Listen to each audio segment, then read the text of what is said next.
thanks for pressing play.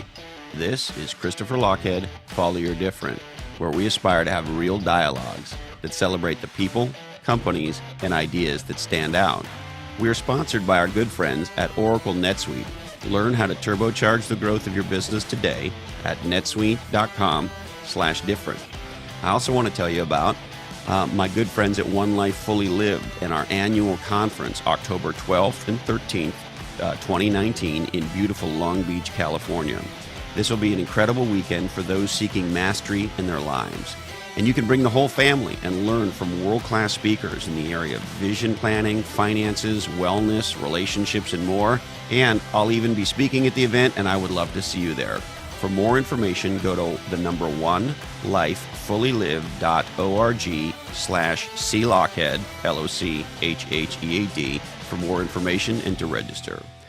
Now, on today's episode, this conversation with Max, to me, is another great example of the power of a real podcast conversation. I would assert that a podcast, other than sitting down with him one-on-one, is the best way to get into a set of topics with a truly extraordinary, fun, and interesting guy. And we have a free-range dialogue that I think you are going to love. Max is a living legend. He's one of the most fascinating people I've met. He's the co-creator of a whole new category of games called adult party games, Cards Against Humanity. And if you've played this game, you know how extraordinary it is. And if you haven't, I would encourage you to pick up a copy today, and at your next dinner party, after you've had a couple of cocktails, fire it up and see what happens. In this incredible conversation, Max shares his ideas on design, gaming, marketing, company building, podcasting. He's the host of a hugely popular podcast called Do It by Friday. The other thing you're going to experience from a life perspective and from a business category and marketing perspective is Max doesn't think about things in the way a lot of other people do. So he's got a fascinating perspective. He does completely unpredictable marketing that includes shipping people boxes of bullshit. And he's highly, highly creative. For more information on Max, go to lochhead.com, and you can check out the links and show notes for this episode. Now, hey ho, let's go.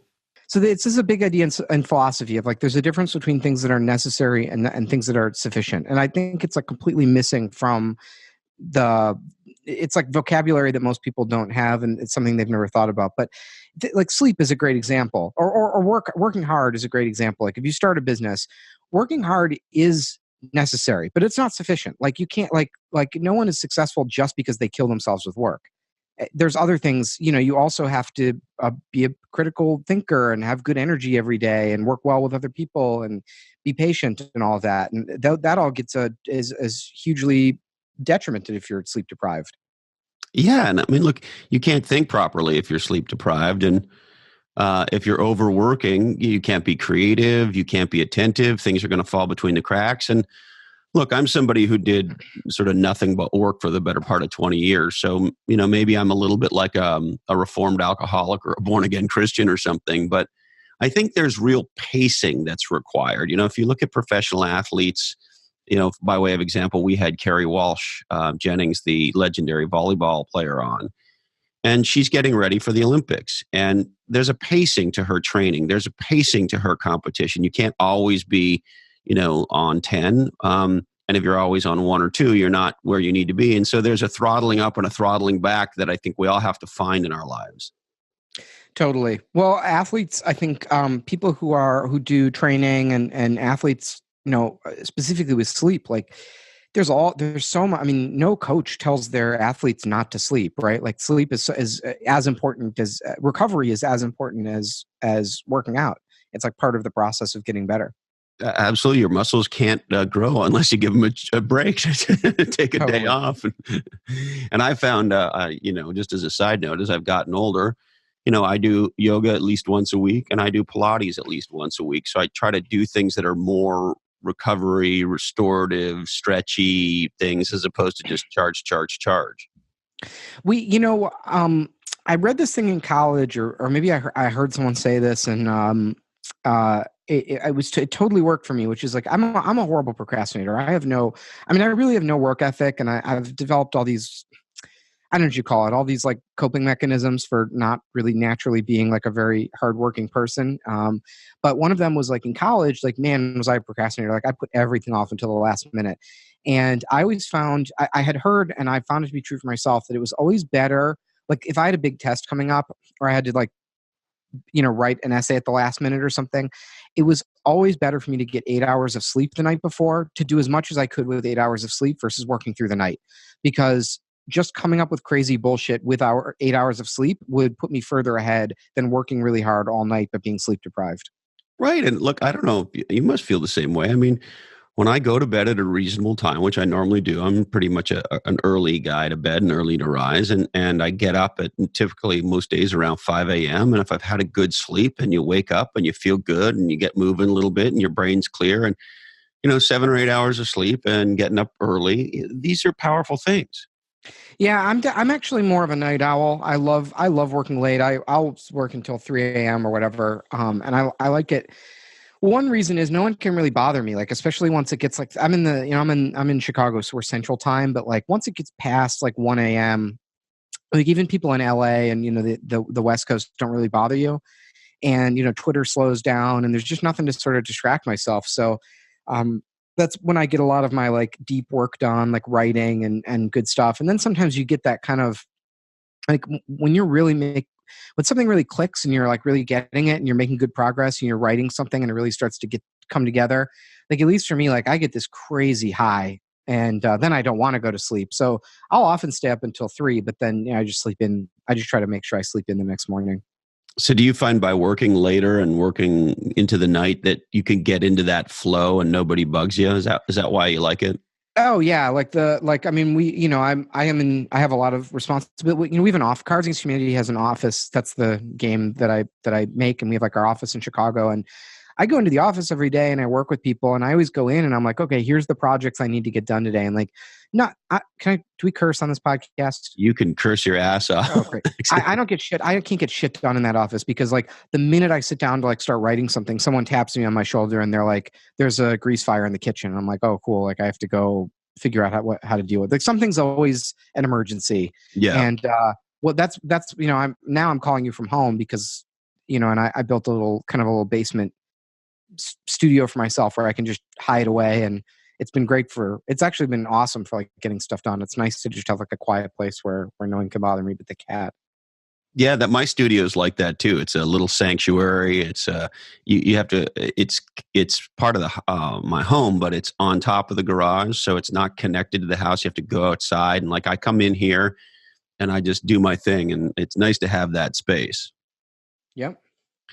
So, how many people at Cards Against Humanity right now? Well, that's a tricky question. So the people that work on Cards Against Humanity, the game, there's probably about a dozen of us. But in our company, across all our projects and everything we do, there's probably almost maybe 30 people.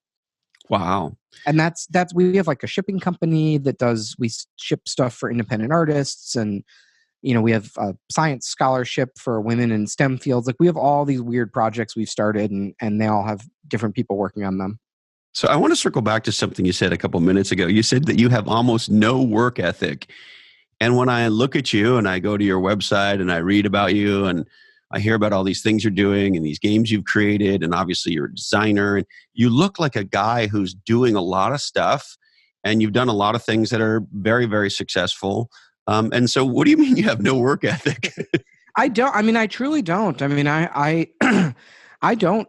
I have no work ethic. I mean, I can never just decide I need to do something and then sit down and do it. And people who work with me know I'm an awful, just serial procrastinator. Like I put everything off until the last minute.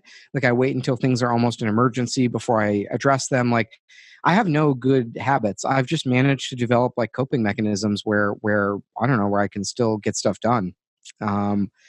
Yeah, I mean, there are people, there's an author that I really like, John Scalzi, and I've heard him interviewed a lot about his writing process. And Scalzi's like, well, I wake up every morning and wherever I am, even if I'm traveling in a hotel, I just sit down at the computer and I write 50,000 words. And then around 11 o'clock, I'm done and I get up and I have the rest of my day. And I'm like, what the what the fuck is that? Like, that's not advice. Like, who can do that? Like I can't do anything. Like, I have to go click on, I spend all day like getting mad on Twitter, and I get distracted by stuff, and people bother me, and I like go out for coffee, and like I can't get anything done. Like, it's always a last minute panic. So I have no, I don't view myself as like a person with like great work habits or very industrious. Like, it's a thing I've had to overcome, that I don't sort of naturally want to do any of that stuff. Yeah, it's funny. I think you and I are similar that way. I mean, I used to be a tech executive and I used to work crazy hours and travel all the time. And I had to teach myself to be effective and productive. But now that I'm out of that world, my true nature has shown up and I'm incredibly unproductive. Yeah.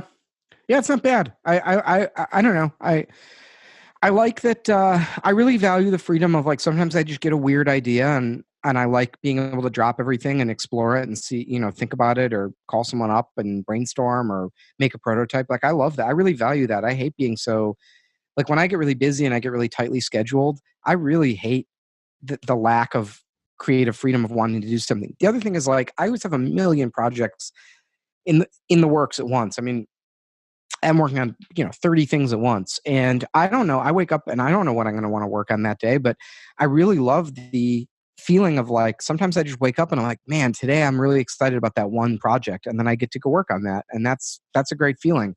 There's other times when that one project, like, really needs my attention, and there's some sort of crisis or deadline approaching. And I'm like, boy, I super don't want to work on this. And I don't. And hopefully, and you hope it doesn't explode. I love it. Now, of course, you're a designer. And so I'm very curious, particularly when I look at your work, there appears to be, let me say it this way, a design point of view that you have. But I'm curious how you think about design.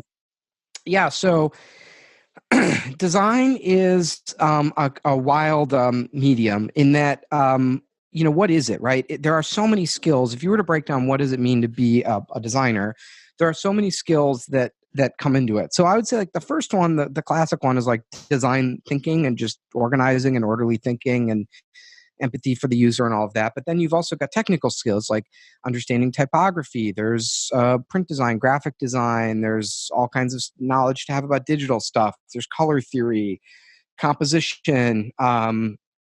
There's this whole branch of, like, material science, like knowing how to put what inks on what paper and things like that. Not to mention, then you get like illustration and art direction and things like that. No designer is really excellent at all of that stuff. Like, everybody has some hole that they can't do because the field is too big. There are too many skills. And it's just impossible it would take more than one lifetime to master all of those things. So every designer has things they're not very good at. For me, one of the classic ones that I just don't understand is color theory. Like, I'm just not good at color. I see designers who are really good with color, and it's like magic. It's like a magic trick. Like, I'm amazed by it. I have no idea how it works. So I've developed this crutch, which is, like, because I never went to art school, I don't know anything about color theory. I never learned about it. I don't have a good eye for it. I just do everything with black and white, one color. Like, that's just everything I've ever made in my career. And people look at that and they go, well, that's my style as a designer. And I've definitely come to suspect that for many people, what you might call their style is like the coping mechanisms they've developed to cover those holes in their skill set. Some people don't really know about typography, so they use simple fonts. When I was starting off as a designer and I was really broke and I couldn't afford good typefaces, and this was before, Typekit and stuff like that was out, I just bought, I had system fonts that were free, and some stuff I was able to pirate. And then I just bought like 3 or 4 good fonts. And I spent a lot of time really considering, I was like, which fonts are going to really work for my career? And I bought, 3 or 4 things, and I truly mastered them. I mean, I learned every glyph and every character, and I learned how to manually kern them, and I learned how to make them work in a variety of different moods, and sort of cast them in different projects. And that was a great exercise for me. Having that constraint of only working with 4 typefaces was really, really, really helpful. And now I can more quickly pick up a new typeface and figure out how to make it work and how to deal with it. But constraints are not having those constraints of not knowing how to do stuff or having limited tools at your disposal. That's often what we call a designer's style, or Yeah. like you said, the through line that runs through their work. It's interesting you say that. I once heard Jack White from the White Stripes say that he thought the band started to get worse once he and Meg learned how to be musicians. That in the beginning, when they didn't know what they were doing, and they only had a couple chords, and she could just bang a couple things, that sort of the combination of not being able to do much was a constraint, and not knowing what they should and shouldn't do meant that they could do whatever they wanted inside those constraints. Is it sort of like that? I think that's perfect analogy, and I actually love those early White Stripes albums. And I think what's fun is that they're very limited, right? You have the two instruments, and they have kind of a cool sound, and they're being very inventive with their songwriting. And it's like, okay, what can we do with these extreme constraints? And on any project or any creative endeavor, like what you're doing is in a lot of ways is an expression of your constraints. And I could point to a lot of examples of creators that I think are brilliant, but once they lose the constraints, once no one can tell them what to do, they go off and make some disaster. So, like, probably the classic example is Star Wars. Like Star Wars: A New Hope. That film is nothing but constraints. Like, everything went wrong. Like, that movie is famous for George Lucas coming up with this, like, sort of worn in, lived in vision of science fiction, which had never been seen before by most people. But that's a result of, like, all their shit broke and got dirty on the set, and there were, like, sandstorms in Tunisia. Like, it's all contingency. It's all like their footage was ruined, or something went wrong, or the costume broke or something. And then he overcame those constraints and made it work. And then people looked at it and they're like, I've never seen anything like this. It's completely brilliant. Well, then you take George Lucas and you say, you can have infinite money and do anything you want, and he makes that sort of prequel trilogy, and that wasn't as good because there wasn't anything around to say no, or he never had to overcome any challenges to make that thing. It's such an interesting insight. As you're talking, Max, I'm reminded of years ago I saw a documentary on the making of Jaws, mm-hmm. and it sounds almost identical in that. The big fuck up in the making of the movie was they couldn't make the shark work, and they couldn't make it look good or scary. And so Spielberg had to figure out, well, how do you make a movie about a shark without ever showing the shark? And so all they ever had was the spooky music and maybe the fin. And, of course it comes out in the end, but for most of the first movie, you actually don't see the shark very much. And Yep. In a lot of ways, that constraint of not being able to show the shark because it looked like shit or didn't work or whatever is a big part of what makes the movie. Yeah, not seeing it is better than seeing it. And that's also why they came up with that iconic music cue for the shark, because you had to know that something dangerous was close by. Like, so many of the brilliant, what we would say are like the brilliant creative choices in that movie were the result of overcoming constraints. Yeah. Well, here's another one from the tech world that I think is really fun. Is like, Twitter. What is good about Twitter? What's fun about Twitter is the messages are really short. And so, if everyone in the world could email me, it would be a disaster because I can't possibly read all those emails. But anyone in the world can tweet me, and I read all those replies because they're short and it's like low bandwidth. Like, I can scan through it. Well, is that like a brilliant insight on the part of Twitter where they were like, oh, what the world needs is short messaging and short status updates? No, they picked 140 characters initially because that was how much you could fit in an SMS message before it got split into two messages with a username. So it's like they had some technical constraint of, like, because remember Twitter used to be group SMS when it started. So it was like a way to, like, follow SMS updates from people. But anyway, so that started with this technical constraint of how SMS used to work on those old, like, T9 keyboard phones, the, like, feature phones or whatever. And they, in overcoming that constraint, they made this great system that now, even though we could have as many characters as we want, it's still useful for people to have short tweets. Yeah. Now, one of the other things I wanted to ask you about, speaking of sort of parsimonious design, and I'm a fan of a lot of your work, and obviously I want to get into the games and stuff, but I want to ask you about your website. Your personal website is fucking awesome, Max. Thanks. It's funny you say that. I'm long. I'm about a year overdue of redesigning that site. I've been working on it forever, and now I just sort of need like a week to, like, kind of code up the new version. But it's done. It's designed. I worked with some amazing friends who helped me kind of reconceptualize the whole website. So But I'm glad you like it. I certainly liked it when I made it. I think it's kind of out of date now, but Well, I just love the simplicity of it. And I also love the fact, my friend John Bielenberg, the legendary designer, is somewhat like you in that he's also very parsimonious, uses a lot of black with white lettering, very simple, clean stuff. He wrote this awesome book called Thinking Wrong. Anyway, I know that. yeah, he's a genius. Yeah.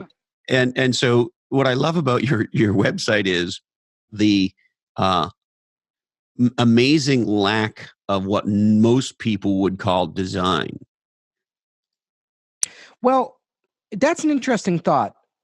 I would push back on that a little. Well, I guess, yeah, if you qualify by saying what most people would call design. Yeah, That's what I right. mean. It doesn't have flowers and drapes and pillows and the only thing I would say is there, here's another idea from philosophy for you. This is like, unfortunately, how I think about everything. But, there is no such thing as design. I've had client meetings or worked with people where they're like, oh, well, let's just do it quickly. It doesn't need design. And I think by that, they mean something like my website where it's simple, it's black and white, whatever. But everything has design. I mean, if your design, what you're saying is let's not intentionally design it to feel any certain way, in which case it's just going to be shitty, but it still has a design. Like everything has a design. You can't have, what would it mean for something to not have a design? That would be like saying like, well, let's express this without using language. Well, what does that mean? Good luck. yeah, and so the that's what I like. It's counter what most designers when they have a website are showing off their design muscle in one way. They want to show their flashiest shit, right? Their sexiest shit. And like yours is a bunch of text presented in a very particular way. Yeah. The other thing I love, and I've been meaning to rip this off of you if it's okay, I wanted to ask for your permission. I love your fucking FAQ. Oh, thank you so much. I read it too, by the way. Before I emailed you, I read the fucking FAQ and I was like, I loved you before, but then I read the FAQ and I'm like, I love this guy. That really means a lot to me. And I put a ton of work into this. So I actually want to, I might turn this back on you and ask you a little bit about the FAQ, but the basic, just very quickly, so the thought process on this is like, I had this problem that developed where, I'd made some stuff that got kind of popular, Cards Against Humanity, and I have this podcast that people like and whatever. And I certainly don't, it is not part of my like self-conception of myself that I think of myself as like a celeb or someone. I have no desire. Like, I don't want to have fans. I don't want to hold people at an arm's distance. So I've never I was just like post my email address on my website. And I'm like, hey, if you want to talk or whatever, just email me.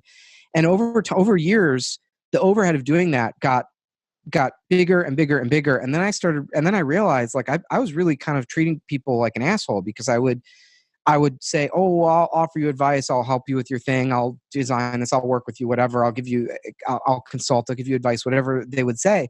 And then I wouldn't do it. Or if I did it, I would phone it in and not do a good job because I get overwhelmed. And that's not good either, right? Saying yes to everything and then half-assing it for people that's also not a good way to treat people. So the compromise I tried to make was I basically, for about a year, whenever I would get one of these emails, I started a Google spreadsheet, and I just would write down, like, what are they asking me about? Like, what do they actually want? And then I just took the top, I don't know what's on here, like 10 questions that people asked. And I was like, okay, if I were to answer this, so someone would email me and say, how do I make a successful game, right?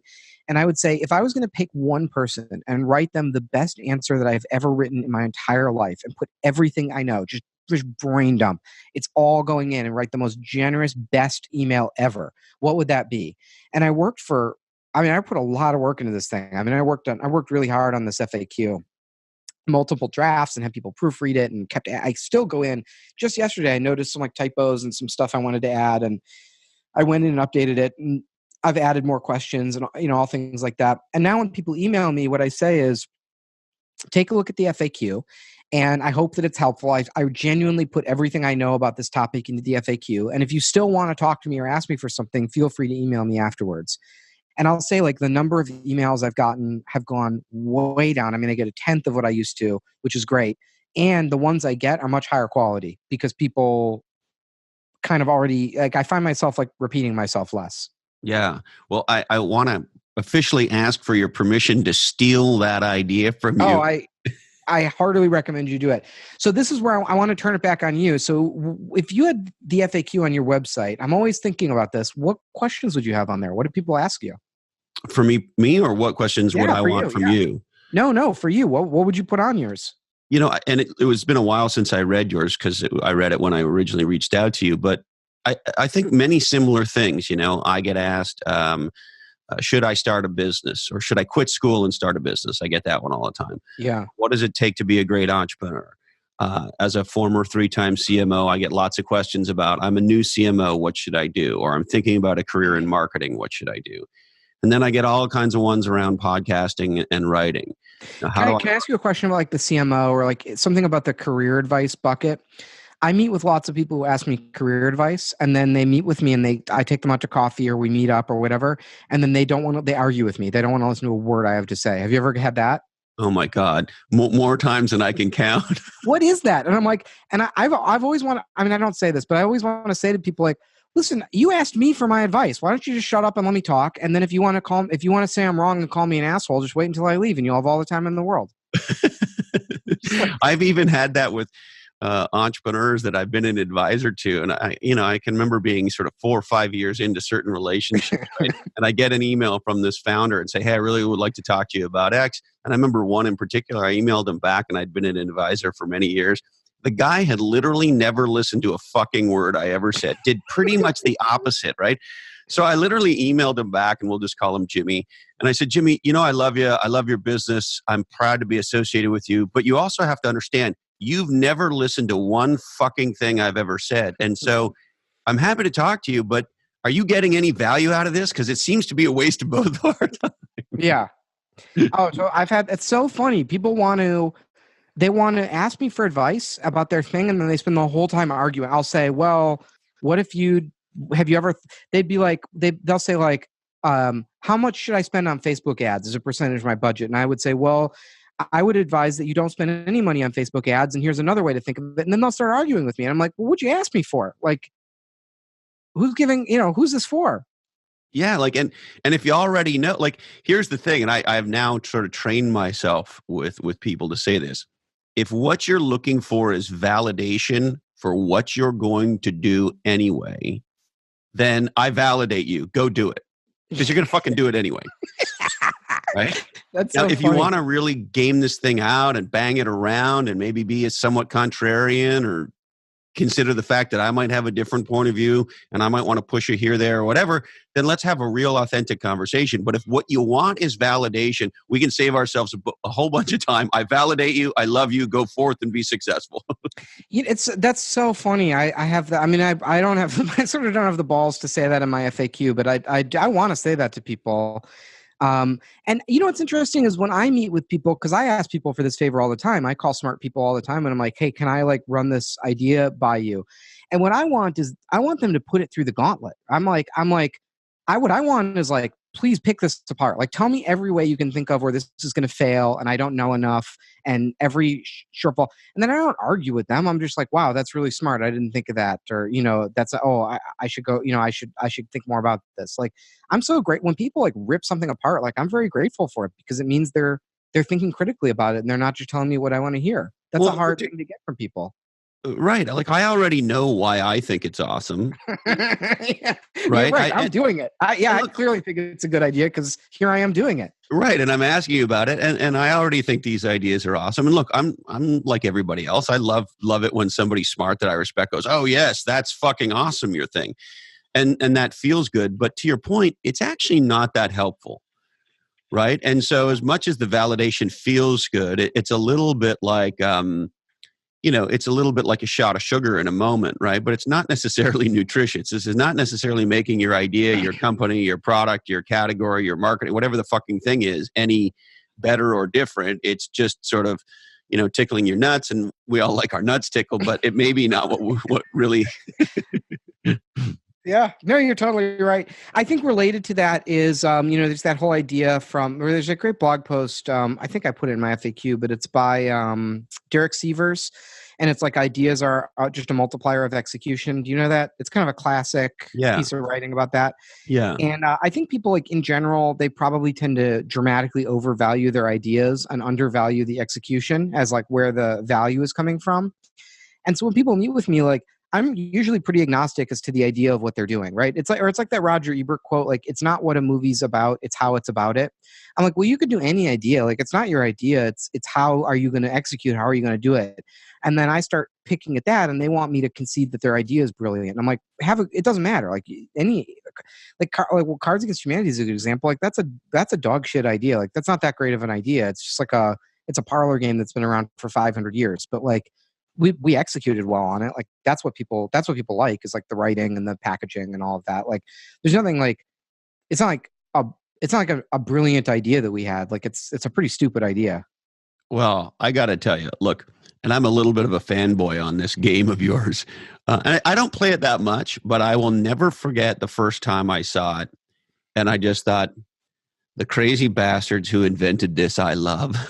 And I will never forget, Max, sitting years ago. We sort of had a family get together in Napa, and my wife's parents are in their 80s, and we're drinking wine. It's after dinner. It's sort of that time of the evening, right? And really fun family, my wife's family, and Italians, and very playful, and cook together and do all this stuff. Anyway, long story longer, someone says, let's play Cards Against Humanity. And my in-laws had never played the game. And so my 80-something-year-old mother-in-law is sitting there, and she pulls out this card, and she whispers in my sister-in-law's ear, "What's a glory hole?" And when I heard her say that, I damn near pissed myself. Yeah, I mean, I hear some variant of that story from a ton of people, and I'm happy people like the game. Like, it makes people laugh, it makes people happy. I'm for me, like, I'm at a point. I've been working on cards for 10 years, so like, I put my work in, and I still am proud of the stuff we're putting out. But like, boy, am I ready to move on to make other stuff and move on to new things. I mean, I'm sure you've had that feeling. Yeah, are you sort of like a little bit like a band that has like a bunch of hits, but one really big hit? And I forget. Jack White doesn't play Seven Nation Army anymore, right? He's on to other projects. I wish I could remember the name of it. It shows up on my Pandora. There's a country musician on one of my Pandora stations who's playing his big hit song live. Shit, I can't remember his name now. Anyway, he's singing this song, and he gets about halfway through the song, and they just he starts talking to the audience, right? And he does this little riff, and inside of this riff of talking to the audience while the band is continuing to play, he says, I get asked all the time, what's the number one thing you should really focus on as a songwriter?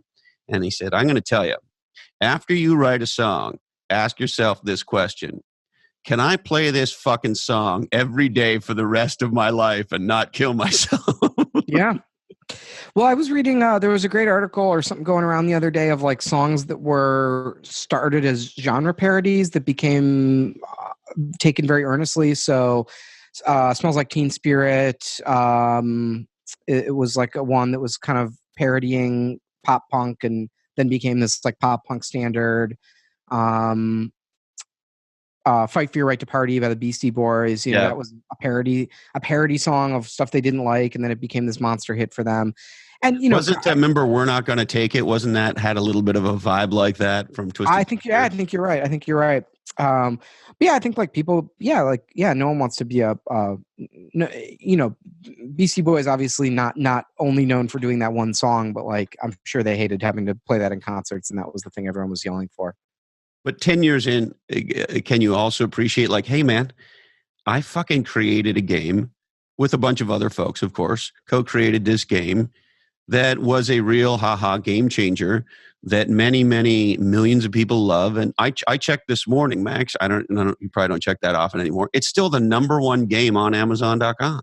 Yeah, we've been holding. I mean, people knock us down every so often, but we always somehow we always climb back up to that spot, and it's been up there for a long time. And part of the secret is we're constantly updating the game. So every year we replace probably a third to half of the cards.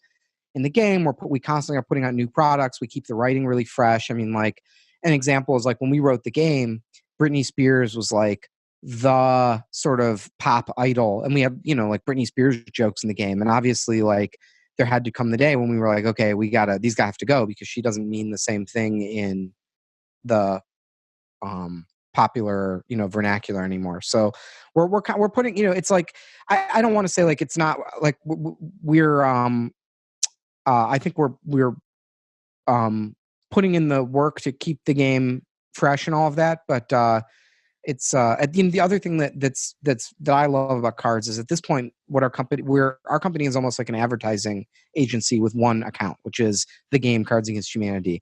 And part of my job is just coming up with weird shit to do to promote Cards Against Humanity, and that's super fun.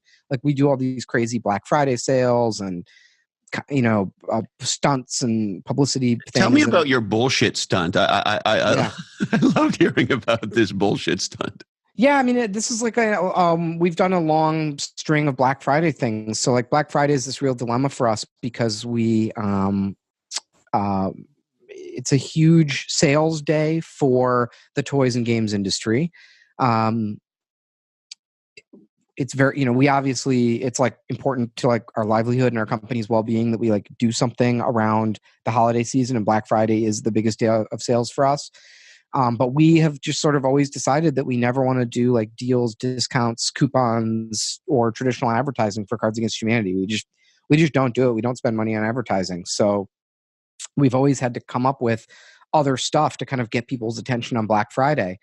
And so the first time we did it, we just did a reverse Black Friday sale where we were like, today only the game is $5 more.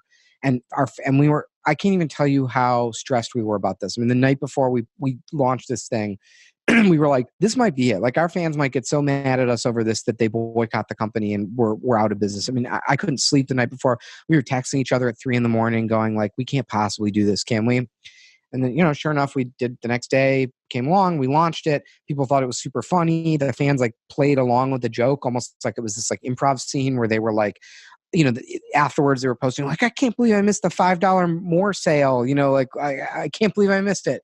And people were like, can I still give $5 extra to Cards Against Humanity? So, you know, that was a good lesson for us. And then we started to get weirder and weirder. You know, one year, like you mentioned, we did this thing where we took our whole store down and we said, everyone on Black Friday, everyone just wants to buy a bunch of bullshit. And we have the best price on bullshit, which is we'll send you bullshit for only $5.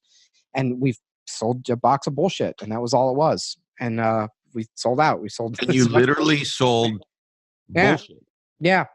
So we found a rancher who was able to process this like dehydrated bullshit, and we packaged it really nice. It came like packaged like jewelry, and yeah, it was great. It was a ton of fun, like figuring out how to make that whole project work. This is another idea I would love to just rip you off, because I think there's so many people, you know, as a podcaster, you might feel the same way, but there's so much intergalactic bullshit in the podcaster author world, particularly around sort of self-help and entrepreneurship. And it's just such garbage. And when I saw you guys do that, I thought, I think I need to sell some bullshit. Yeah. I mean, boy, do I not like that whole racket. Yeah, I think it's really ridiculous. I think it's very Kardashian-esque. And I think most of these, I call them hustle porn star guys, you know, Yeah. Lopez, Gary V, Grant Cardone type guys. The truth is most of what they're selling is don't you wish you were me, right? They're not really selling anything helpful. Here's what I think. You know, in a lot of like, there was a great, do you know the podcast Reply All? It's like a tech journalism, and they find these incredible stories. Oh man, you've got to check this out. It's probably my favorite podcast. It's on Gimlet. It's a show called Reply All, and they did a show where, do you ever see those? Are you ever browsing Instagram and you see these ads for like just crazy, like weird products, like people, and they're what it is it's like drop shippers. They're just like buying cheap stuff from China and repackaging it and selling it and flipping it on Instagram. And they did a whole thing about this whole world of drop shipping. And it was great. They infiltrated this whole world and interviewed people. And apparently it's like incredibly hard. No one makes any money on drop shipping because you spend all your time doing customer service and there's like fraud and it's a horrible, horrible racket.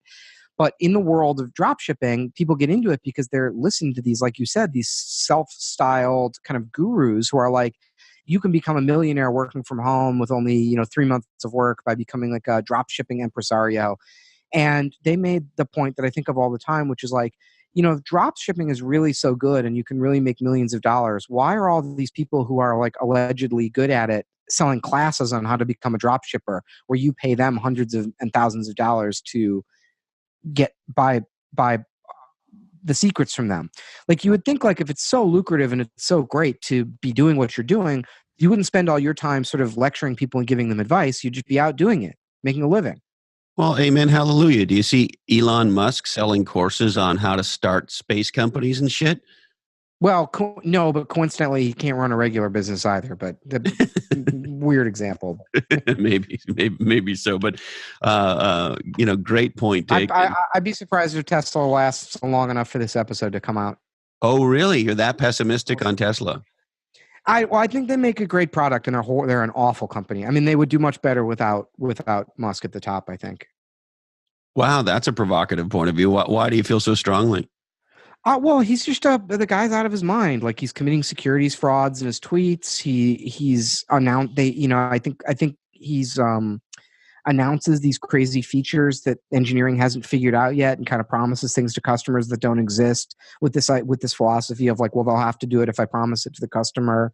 And they're hemorrhaging money. Like, aren't they having trouble securing like I don't know what I'm kind of talking about my ass here, but aren't they having trouble securing like financing because like regular banks won't give them any credit?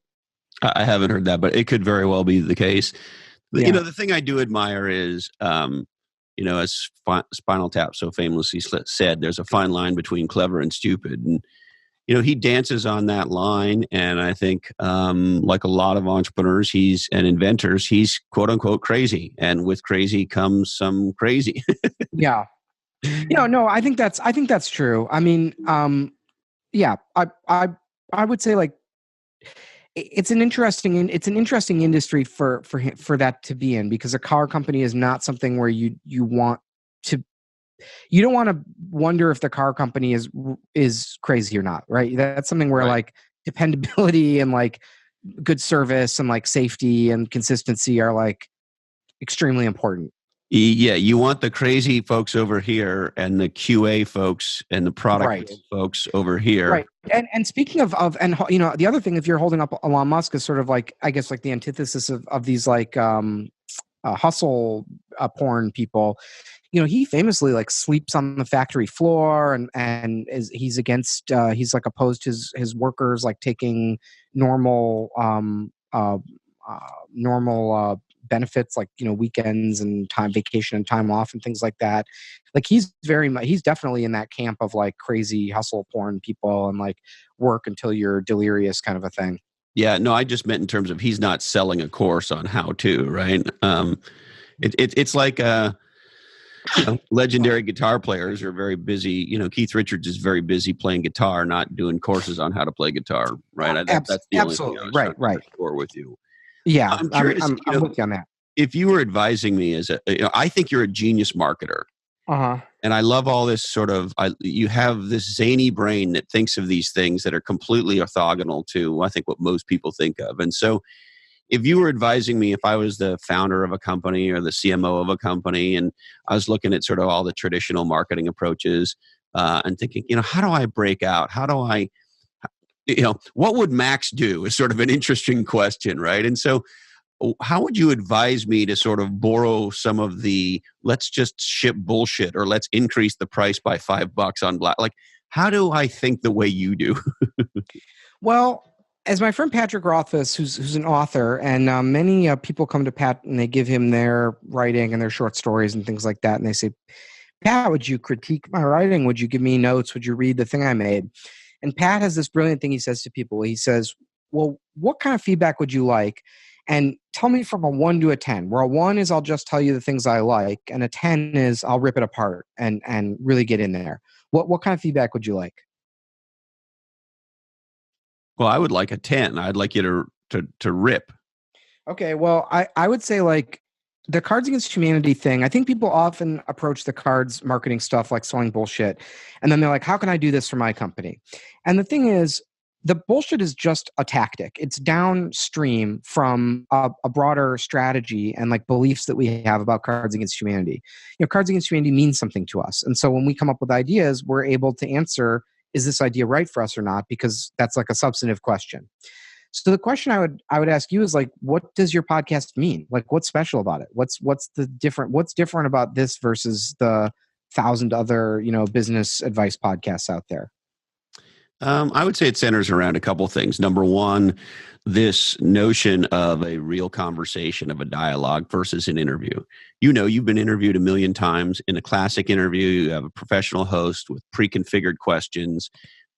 They ask you those questions. You're a media savvy guy. If I ask you the same fucking stupid questions that everybody ever asked you about right. How you created cards or whatever. Well, that's like the only reason I wanted to do this too, is I listened to it and I was like, oh, this is just like people talking. It's like a human conversation. Right. So that's the sort of big differentiator. We don't edit this shit. This is, this conversation is the world's going to hear. And then as part of that, I have this point of view that says, legendary conversations make a giant difference. And many of us learn by talking and learn by listening. And so I think if for me to learn from Max, I love to read the FAQ. I love to read the shit about you. But if I'm really curious in how awesome you are and the cool things you do, and I think you're an interesting person, I want to have a conversation with you.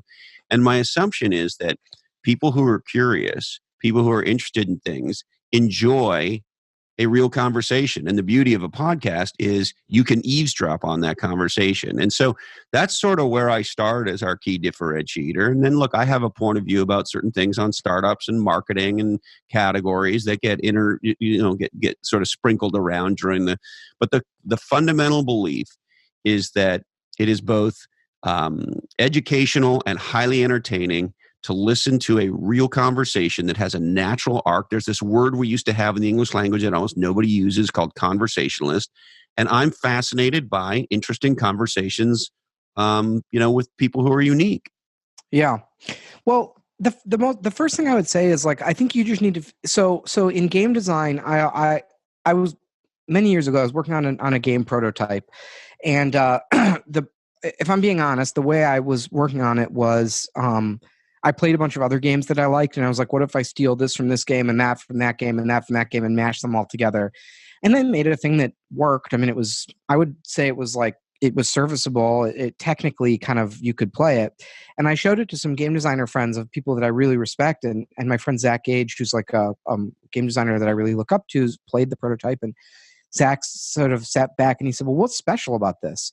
And I thought that was such a withering question. Like, it really cut to the bone because couldn't give a good answer. I was like, well, I don't know. Like, I guess I took all the stuff that I liked from other games and put it together. And he's like, well, that's the problem. There's nothing special about this game. Like, if I wanted that mechanic, I'd go to that game. And if I wanted that mechanic, I'd go to that game. Like, the thing you made it's okay. It's like, it works, but like, do you want to make something that works or do you want to make something special? And I was like, well, that really is the heart of it, I guess.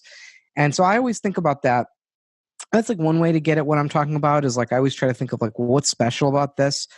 I think it's very, very hard to, very, very hard. It's a real it's a real journey to look at something that you're involved in and see it very critically and see it as an outsider almost. Because like it's like with the podcast, it's like you already know everything about the podcast. You're there for every conversation. You're there for every episode. Like you know all the information. It's very, very hard to step back as an outsider and be like, what would it be like to see this podcast for the first time?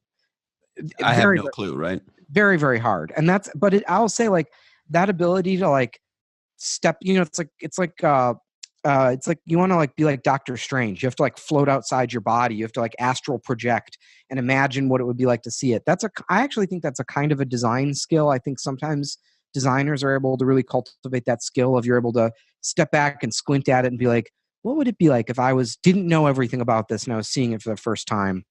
And I think you need to figure out like what's special about your thing and then make it only about that. Then get rid of everything else that's not the special part. So I don't know, like there's if what's special about this podcast is that you're a conversationalist and you're drawing these great you have these interlocutors and you're drawing these great conversations out of them, should be the name of the podcast. That should be the branding. That should be the description. Like, that's everything about it. And maybe that's part of what you should talk about with people is how do you have good conversations? Like that, if that's truly if that's at the center, if I'm like, what's the little black heart at the center of this thing, and that's the thing you're pointing to, maybe that's what it needs to be about, right? Is like really focus in on that and focus on the thing that's special and get rid of everything that's not that. That's certainly one strategy. But I mean, to go back to the FAQ for a second, I said this also in the FAQ, but one of my greatest fears, I really rarely talk about business stuff. Like, I don't do any of these business podcasts. I just never get into it because I think, what's the point? I already know what's going to happen, which is people are going to hear the story of like, oh, we did a Black Friday where we raised our prices, and they're going to go, oh, that's so cool. I should do a Black Friday where I raise my prices. And like, I can tell you right now, that shit's not going to work for you because that has nothing to do with your brand, right? Like that worked because we're Cards Against Humanity and we wrote it in our voice and we came up with the idea such that it fit with our overall strategy, and it clicked. It was like a puzzle piece, right? It like people had this mental map of what Cards Against Humanity is and who we are as a character, and then this little piece, it clicked right into the puzzle, and it was very pleasing. People go, oh, that makes sense. That's clever. Like, you can't just take that puzzle piece and put it in your own puzzle. Like, it's not going to fit. It's going to be weird. You're going to have to like smash it in there and bend all the corners up. Like, it's not going to work. So like, the truth is, like, the real reason that all this business stuff is complete bullshit is the only answer to any question is it depends. Like, you have to figure it out authentically for yourself. Like, should you do a Black Friday stunt? It depends. Should you raise your prices? It depends. Should you spend money on Facebook ads? It depends. Should you make your logo one color? It depends. Like, it depends. Like, what in service of what? Like, what is the strategically, like, what are you trying to do? Like, what are you trying to say about the world? And most people don't have any meaning. They haven't thought about it critically. They don't have any meaningful answers to these things. And then they get themselves in this situation where any solution is equally good because they stand for nothing. Their brand means nothing. They're kind of like, well, we're all things to all people. I'm like, okay, cool. Well, good luck picking the color of your logo then. Yeah, no shit.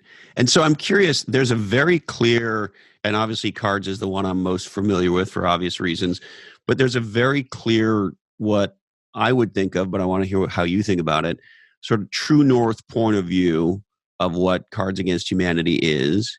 And so A, it seems like you guys are very clear who we are, who we're not. And B, to your point, I think when you go to execute shit, it really seems like a lot of the legendary brands, whether it's a Nike or a Apple or whoever you want to point to, that you guys are always coming from the same place. So whether it's you're doing something political about what's going on the southern border, or you're shipping bullshit, or whatever it is you're doing, there's this sort of sense that there's a true north that you guys are centered on. But that's just my experience looking at you as a fan. What is it like for you? Yeah, I think that's accurate. So two of the big ideas that inform some of the stuff that we do with Cards are the sort of Chicago school of improv, where a lot of us learned comedy and a lot of us have experience, and now we have a writer's room, and they all come from the Chicago improv scene. And then also the Colbert Report, the show that Stephen Colbert did before the Tonight Show or the whatever late night thing he's on. So with the Colbert Report, we really like this idea of, like, I guess you would call it the semiotics of the show, but a less pretentious way of saying it is like he's playing a character. And as the viewer that there's the real Stephen Colbert, who's like a decent guy who is doing a satire. But then there's also the character of Stephen Colbert, and they imbue that character with a certain reality. In the show, he never breaks character to say, guys, I'm just kidding, it's all a bit. He doubles down and he makes it worse and more awful so that you understand that he's joking. And that's a part that is very, and he also comes from the Chicago kind of school of improv. And that's something that I feel is very Chicago, which is, improv is taking something that's not real and then imbuing it with so much reality. You keep agreeing, yes, it's real. Yes, it's real. Yes, and you add to it, you make it more and more real, that whether you started with something funny or not, it becomes absurd. It becomes so funny. The more real it gets, the funnier it gets. There's a kind of earnestness and commitment. And there's also this risk of failure of like, if you have an improv scene and you don't know where it's going and everyone just says yes and makes it more and more real and imbues it with more reality, it might fail and be incredibly embarrassing. And lots of improv, most improv is really embarrassing. But when everyone commits and they imbue it with this reality and then it works, you're like looking into the face of God. Like it's a miracle. You're like, this could have only happened right here with these people in this moment, and I'm in the room, and it's totally magic. It's total magic. You're completely transported by it.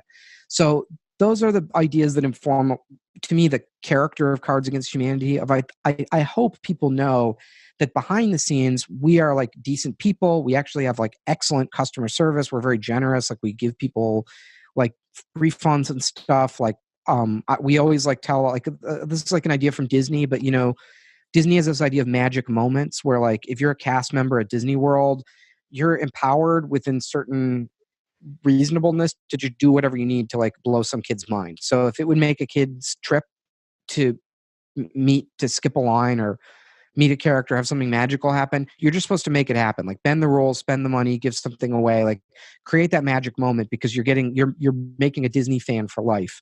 And we try to do that with our customer service team. Like an example, I'm not saying this just so people think we're cool, but it's just a good example that happened recently was like someone emailed us the other day into our customer service thing and they were like, I need a wheelchair and I need a motorized wheelchair and I can't afford it. And they linked us to the thing.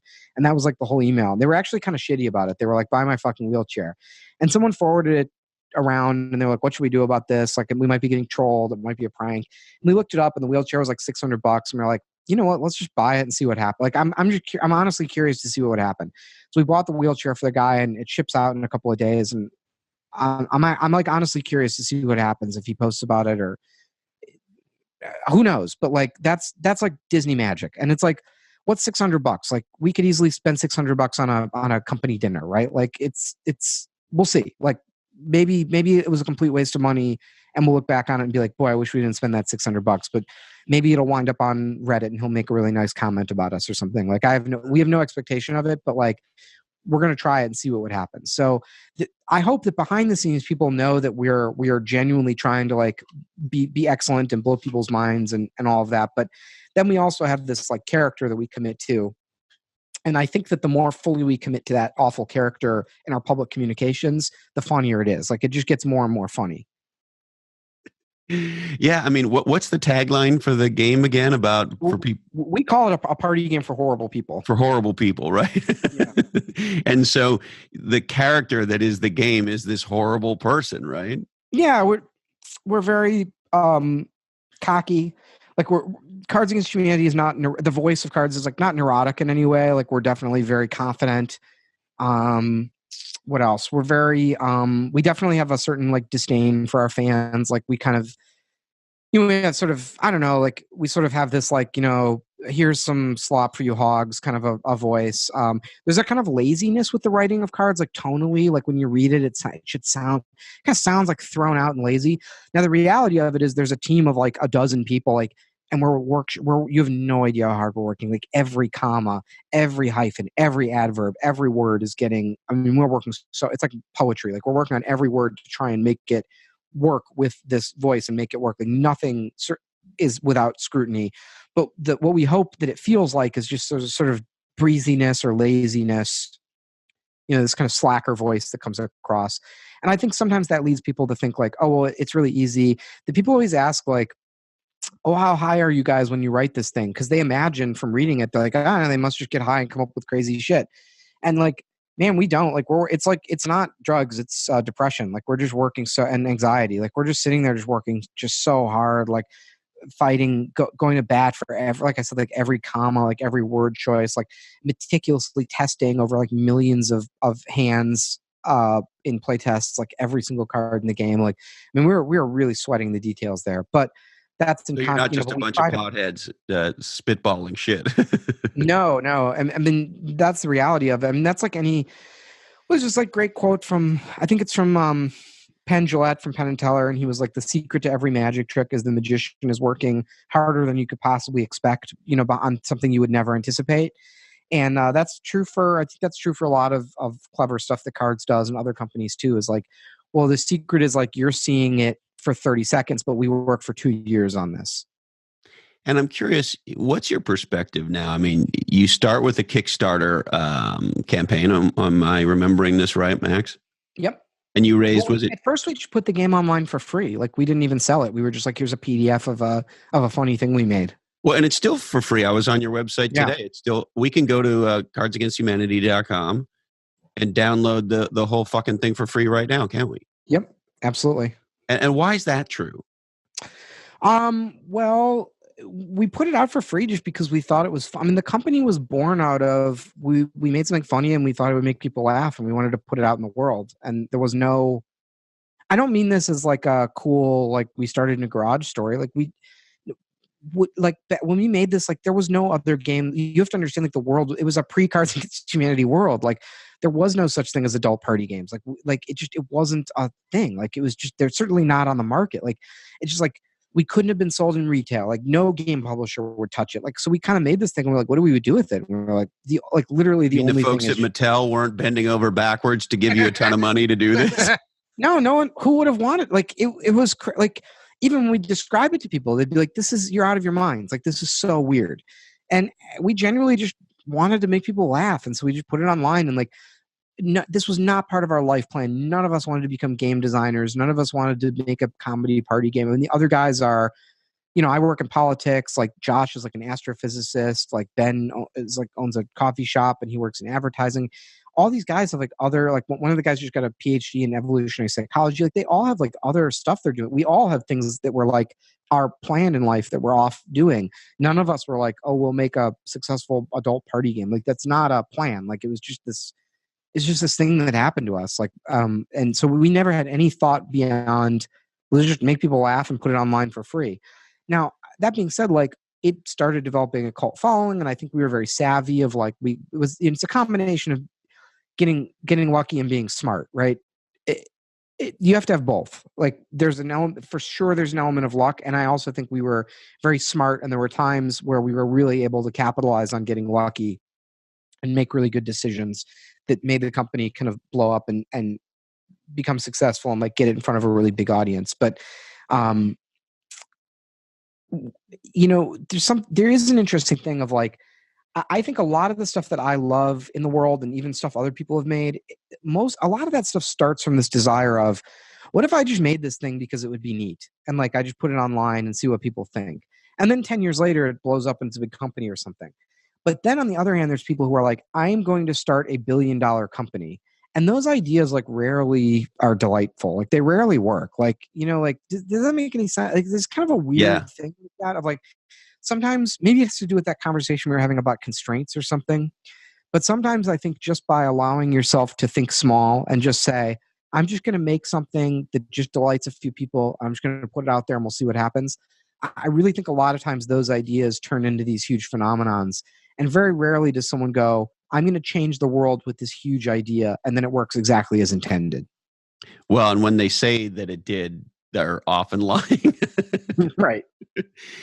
And so, of course, you had no idea that you were going to create something like this. And as well, I would call you a category designer insofar as you and your co-founders not only designed a legendary game and a company to support and market that game, but you actually designed a whole new category of this, adult party game.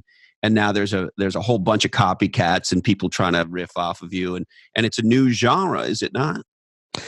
For sure, there's like there's a whole world of like Cards Against Humanity, whatever knockoffs, and it's the thing that frustrates me about it is, first of all, I don't think those games are very good. I don't think they're not good writers. Like they're not careful. They're not trying very hard, and that frustrates me because that's people go, oh, that's what people want is just more of the same but worse.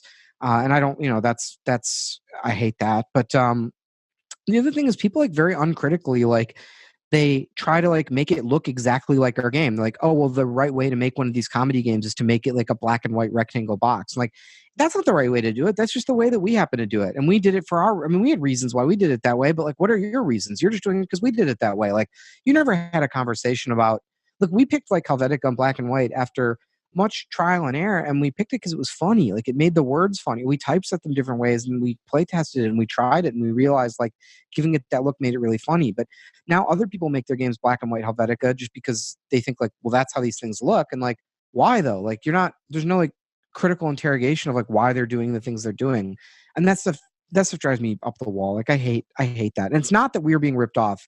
People, it's not. I don't think it's that. It's just that it's low art. It's like not.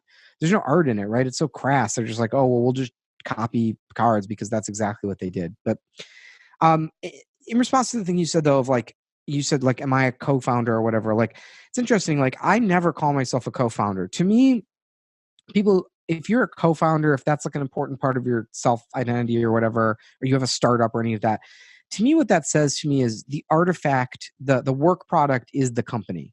And I don't believe that's true about Cards Against Humanity. I mean, we have a company, but only because we waited until we almost like destroyed ourselves by not having a company. We never set out going, boy, I hope we have a cool, LLC. Like, that'd be sweet. Like, I can't wait until we have an op agreement, guys. Like, that'd be so cool. We literally waited until the last minute, until it almost destroyed our lives. And then we had to do it. And so we figured it out and we put it together. We just want to make a game. Like, the company is scaffolding that's there by necessity. We have to have it because the scaffolding supports the game. So I would much rather just be like the co-designer of a game than in the case of Cards Against Humanity. It feels more appropriate to me to say my title is like co-designer of the game, because the game is the work product. Like, we're all about making this game, and the company is not. It's not.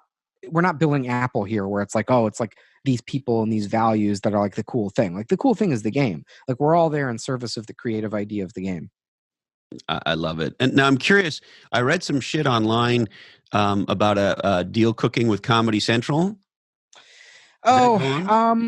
Basically, about every 2 weeks, some entertainment person emails us and they go, "Can I create a Cards Against Humanity TV show or movie or something?" They always want a license, and we don't do any licensing deals, and we always say no. And I've been on like literally like 30 of these calls where some Hollywood person is like, "Can I pitch a show or something?" And what they always pitch is like a panel show where like celebrities play Cards Against Humanity, and we don't want to make that because it honestly sounds horrible. But we got a call from Comedy Central UK, so it's like the English Comedy Central, and somehow it involves the people who did the show Whose Line Is It Anyway, which is like, I don't know if you watched that, but for us that was like a formative, pretty funny show. Yeah, I loved it, and so we're like talking with them, we're seeing where it goes. Like, I would say the odds are like 3% that comes out. Like, I don't know if you've ever been through any entertainment stuff, but these people are all, like, everyone's full of shit. And they'd love to talk, and then nothing ever happens. So I would say it's probably nothing will ever come of it, but we'll see. It's funny that you say that, because growing up in Silicon Valley and sort of doing a handful of things over time at the intersection of entertainment and technology, I spent a bunch of time in Hollywood, and to your point, and look, I don't mean to be critical. I know there's some pretty legendary people there who do legendary shit. So I don't mean to just paint everybody with the same brush, but it is strange as a person, I consider myself an entrepreneur and a business person, and those kinds of conversations that you have around deals or whatever it is in the business world have a very particular arc to them, and there's a sort of a context that most people understand, and so forth and so on. To your point, these Hollywood discussions, I don't even understand what the fuck's going on. It sounds like a lot of bullshit. There's a lot of weird name dropping, and we could this and we could that, and I don't know how to determine what's real. We'll have a general meeting. What's that? We'll have a general meeting. Yeah. The hell are you talking about? That. Yeah. There's no point. We're just going to spitball some shit and talk about Beyonce, or what are we doing here? That's what everyone does in Hollywood, is they have general meetings with each other, and they just drive for 3 hours to like to pick at a sandwich and like bullshit and not make anything. I don't know. It's like, it's very not Chicago. It's like very outside of the way that I like to get things up. But anyhow, I'm saying all this is going to sound really funny if the show comes out and then I have to go promote it and say, oh, it's like the coolest thing we've ever done. But we'll see. To me, it's like, it's not done until it's done. And if it comes out, it'll be amazing and it'll be great. But like, I've also heard you say, to the point you were on earlier, Max, about how you update the game all the time, but that you didn't want to do a Cards 2, so to speak. Right. And not all these sort of spin-off things that you would have expected to, I don't know, a card doll or a fucking cologne, or like there's a million things I'm sure people have come to you with Sure. of ways to quote I've unquote always said if you extend the ever see brand. I've always said if you ever see Cards Against Humanity do T-shirts, it means that we've given up. Like that's it. That means that we're creatively done with the company, and we're just trying to cash in and get the last money that we can out of it. Like T-shirts will be the last thing we do before we just like go out of business or kill ourselves. Well, it's like, remember when Ed Hardy t-shirts were the cool thing? Yep. Right. And so, yeah, why is it I can't buy a funny cards t-shirt with one of the cards on a t-shirt? Yeah. I don't know.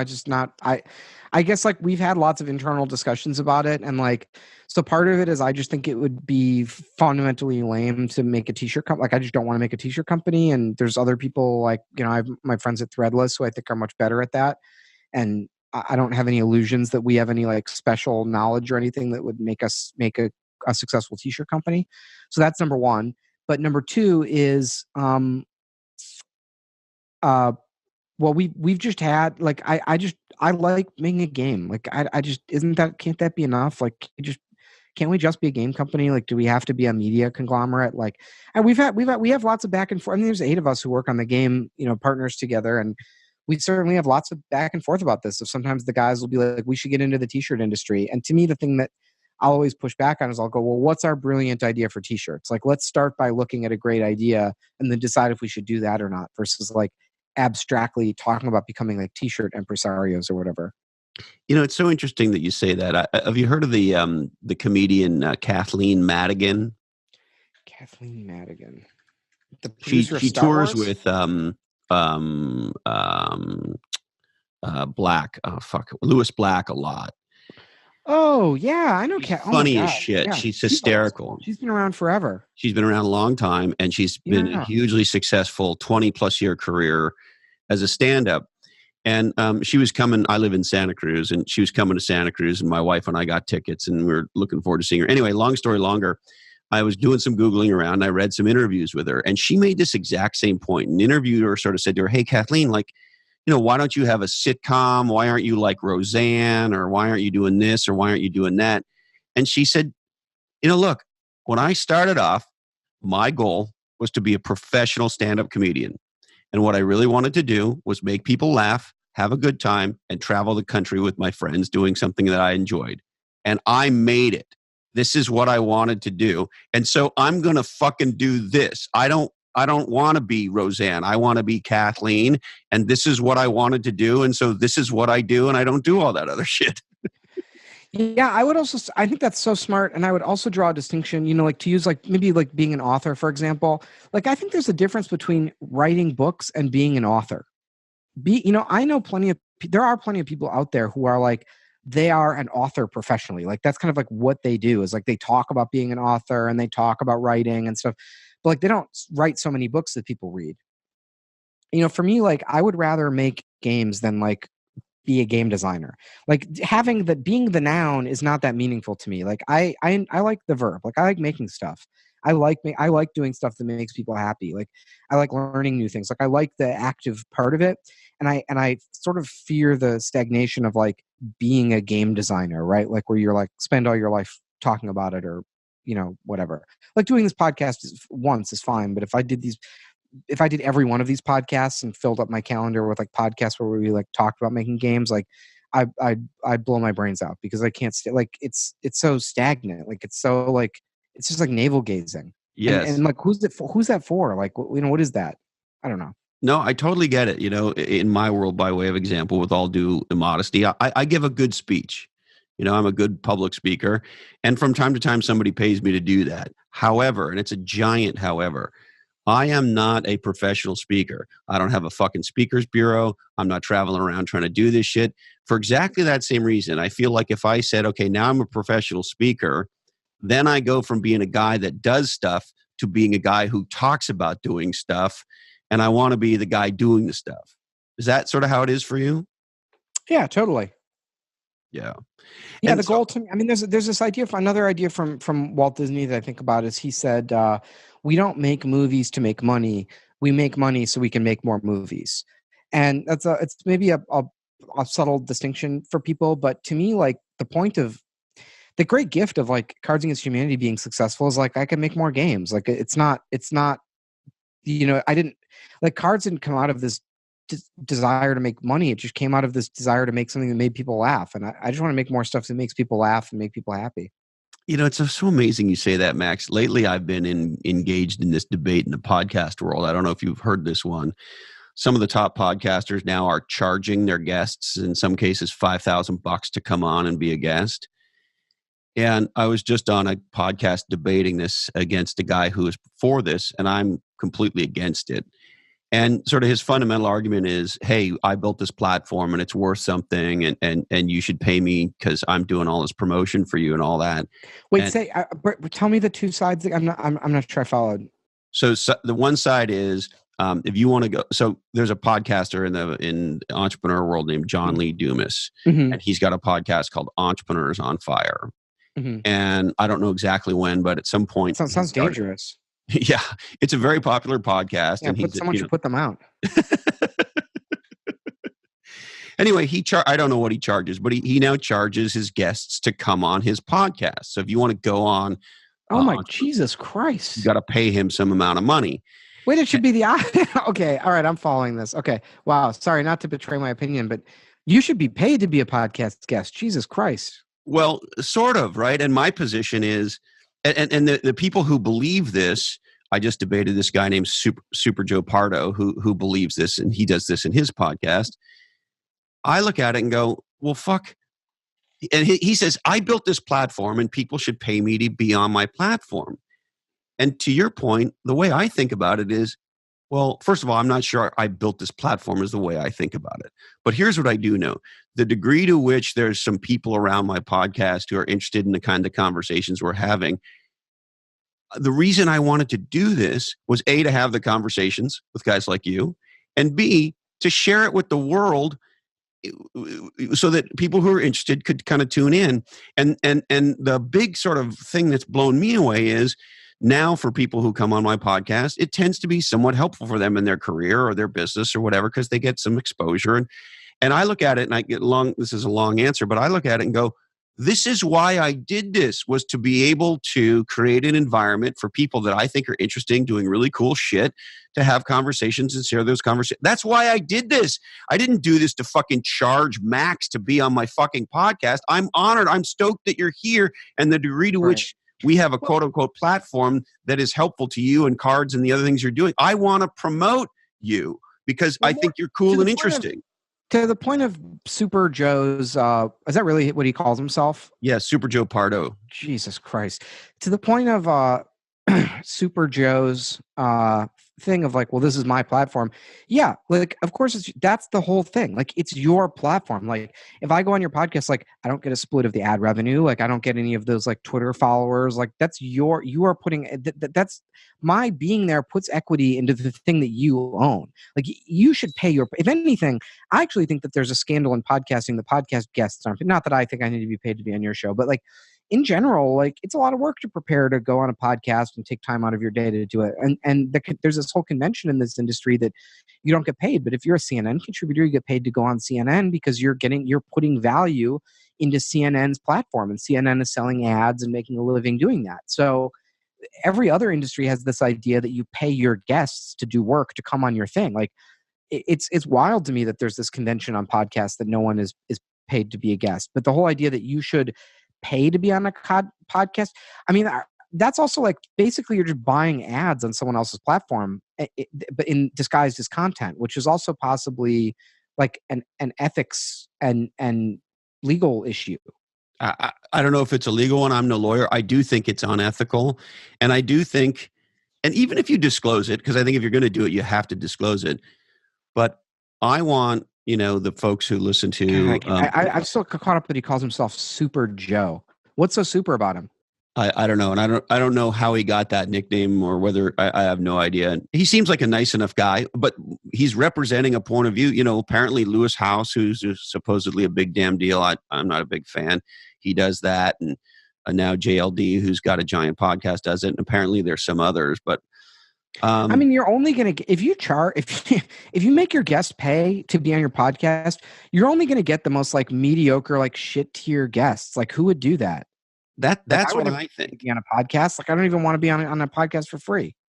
And I love the Disney quote, we don't make movies to make money. We make money to make movies. I do Right. podcasting to do podcast. Like I want to have this conversation with you. Right. Right. And that's what I think is cool about it. And to your point, listen, as an author and a podcaster, I've been on some giant podcasts and hung out with authors who, sell more in a day than I've sold in my whole life and probably ever will. We had Ken Blanchard on, one of the top 25 most selling authors in Amazon history on this podcast. And so there's all these people of sort of different levels of sort of fame and success and whatever. And what I love about the podcasting world is exactly what we're doing. We're just coming together, two guys who want to have a conversation.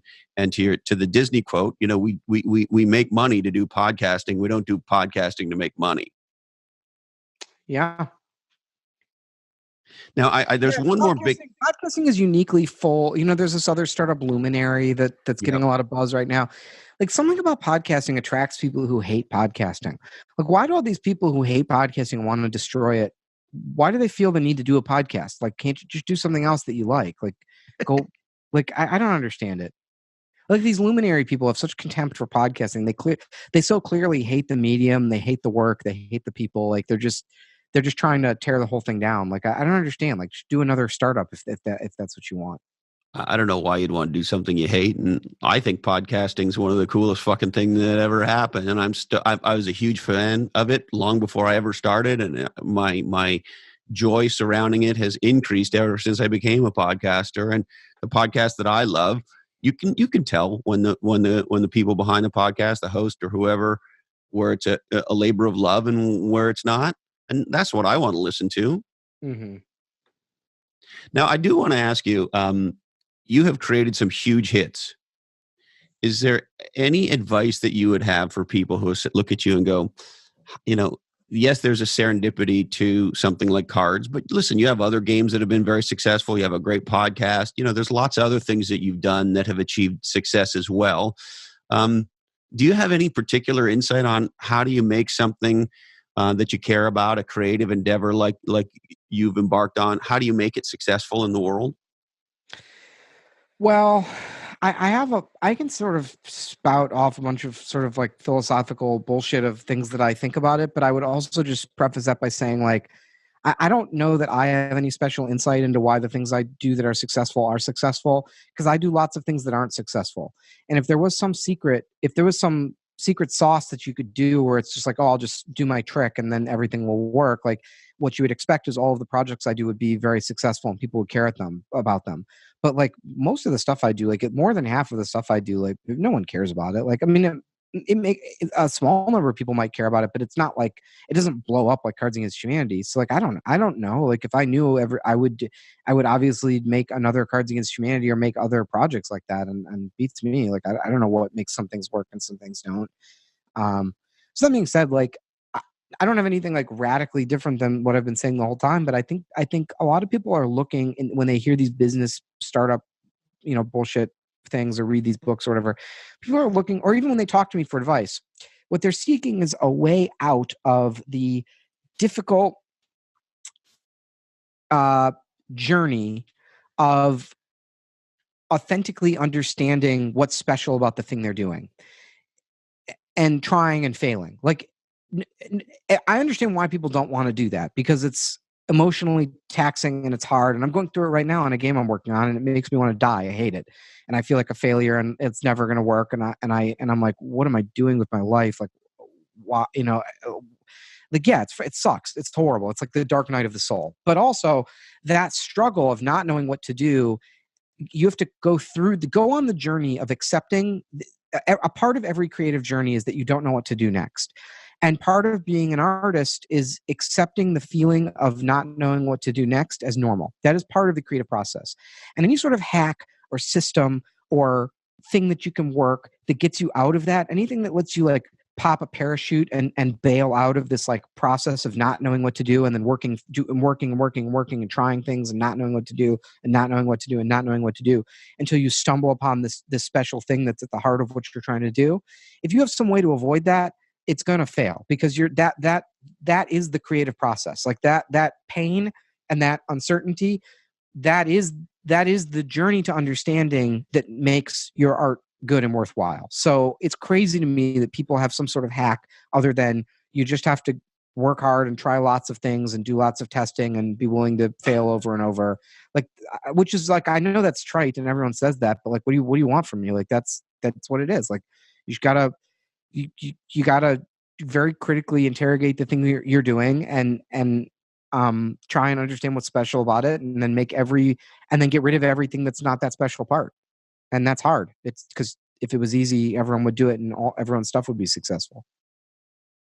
Is it wrong? Sorry, that was probably the opposite of being helpful, but no, it was. I was just about to say, is it wrong for one man to want to kiss another man? Like, no, because I think we live at a time where there's a lot of this bullshit, whether it's self-help bullshit or entrepreneurial bullshit or career bullshit, and handy tweets and do these three things. Follow my 8 steps, and your thing will be creatively successful. I'm like, but how is that possible? Because then everyone's thing would be successful. Yeah.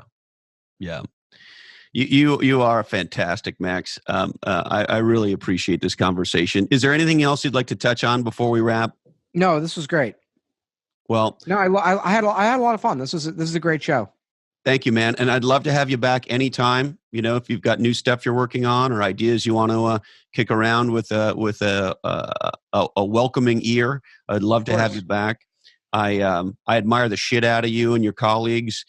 You've made some great contributions, and there's one. I don't want to be here for this part. This is embarrassing. Okay, well then I'll shut up. There's one other very cool thing about what you do, and it was sort of sparked up in my head when you were having that kind of Colbert discussion. There's this nudge, wink, wink about cards, right? You have this real attitude, this arrogance, this for horrible people and all that, but behind that, we could tell that there's smart people with a real sense of humor. So there's a bit of a nudge. We're in on the joke that you're not as horrible as you appear to be, right? I hope that's the case. I mean, we always hope that comes through, but very critically, this is a God where I need another hour to talk about this, but this is a critical distinction about cards, which is we're not scared of people not knowing that. If people read the game and they think we're assholes, and plenty of people do, that's okay. That's part, like, accepting the risk of failure is part of. It wouldn't be good if we built it in a way where every card was like, it's just a joke, we don't really believe this, then it wouldn't be funny. Like, that is comedy. Like accepting the risk of creative failure and misunderstanding is part of making art.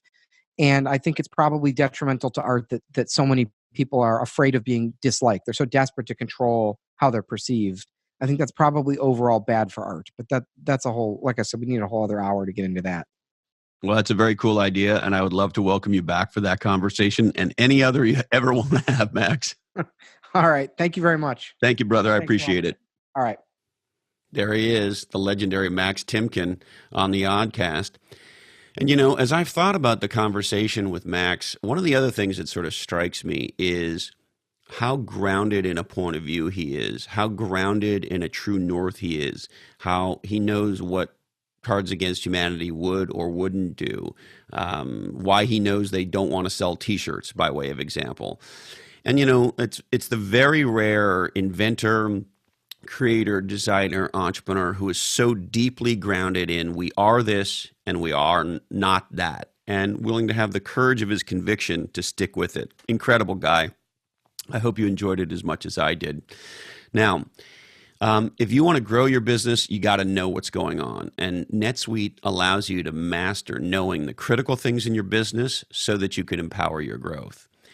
And my first business, it failed for a number of reasons, but it didn't fail because we weren't growing. It failed because we didn't know how to operate a business. We crushed ourselves with cash flow. So NetSuite has very powerful cash flow management capabilities that help you avoid the mistake that I made.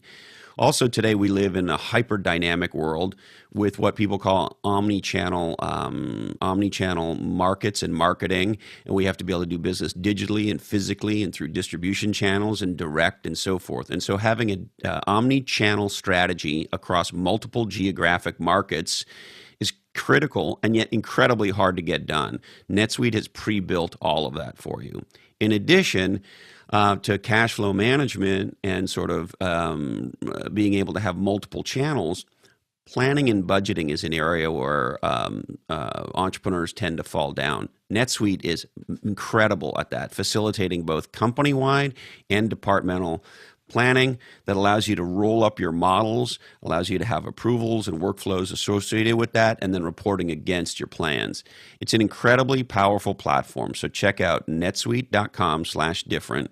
And while you're there, you'll be able to schedule a free 1-hour growth review with an expert in your industry.